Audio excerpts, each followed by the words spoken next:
ধুবুৰীৰ ৰতিয়াদা ১৭ নং ৰাষ্ট্ৰীয় ঘাইপথত ভয়ংকৰ পথ দুৰ্ঘটনা। তীব্ৰ বেগী বাহনে এই ৰিক্সাক খুন্দিওৱাৰ ফলত সংঘটিত হয় দুৰ্ঘটনাটোত আহত ৩গৰাকী মহিলাসহ ৪গৰাকী ই ৰিক্সা যাত্ৰী। চাৰিওৰে অৱস্থা সংকটজনক। আহতসকলক স্থানীয় ৰাইজে উদ্ধাৰ কৰি 108 এম্বুলেন্স সেৱাৰে ধুবুৰী চিকিৎসা মহাবিদ্যালয়লৈ চিকিৎসালয়লৈ প্ৰেৰণ কৰে। আগমনৰ ফালৰ পৰা গোলকগঞ্জ অভিমুখে গৈ থকা ই ৰিক্সাখনক বিপৰীত দিশৰ পৰা গৈ থকা তীব্ৰবেগী বাহনে খুন্দিয়াই পলায়ন কৰে। ধুবুৰীৰ পৰা আছিকুলৰ ৰহমানৰ ৰিপৰ্ট, টাইমছ অসম 24।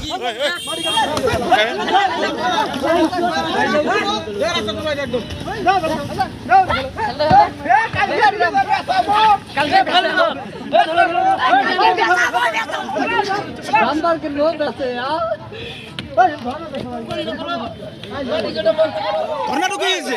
কি হৈছে ঘটনাটো? এক্সিডেন্ট হৈছে নেকি? এক্সিডেন্ট কি হৈছে? ডাম্পাৰৰ কাৰণে?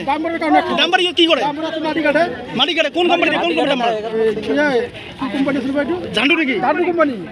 এতিয়া কি ক'ব প্ৰশাসনক? আমি কব বুঝলাম এখানে একজন বন্ধ করবে লাগে মাটি কাটে বন্ধ কৰিব লাগে। আহত কেইজন আছে? দেখা যায় না এই পক্ষে আসিল আগমনী ফলের পৰা টোটো আহি আছিল ইফালে আহতে এইটো কি গাড়ীখন লগাই দি গুচি গ'ল। এইটো গাড়ীটো আমি দেখাই পোৱা নাই। এইবিলাকৰ কাৰণে এই যে বেৰিকেড লগাইছে এইবিলাক কাটাকাটি কৰোঁতে কিবা কৰি লগাই দি গুচি গ'ল। ইয়াত বেৰিল কি হ'ল? এইটো এই যে মাটি কাটে যে ডাম্পাৰ দিয়ে মাটি কাটে। কোনে কাটে? এইটো এই যে বিদ্যুৎ কোম্পানী কিবা কোম্পানীত মাটি কাটি আছে। ঝাণ্ডু কোম্পানী নেকি? হা ঝাণ্ডু কোম্পানী? এইটো কি কোম্পানী এইটো নামটো নাজানো মই। মাটি কাটাৰ কাৰণে হৈছে নেকি? মাটি কাটাৰ কাৰণে যে এইবিলাক হৈ আছে। নহ'লে লাইনটো ক্লিয়াৰ থাকিলে এইবিলাক গাড়ী যত নালাগে। ইয়াত জাম হৈ থাকে নেকি? মাজে মাজে জাম হৈয়ে থাকে কেতিয়াবা, মাজে মাজে জাম হয়। কি ক'ব প্ৰশাসনক? কি ক'ব? প্ৰশাসন কি ক'ম এতিয়া?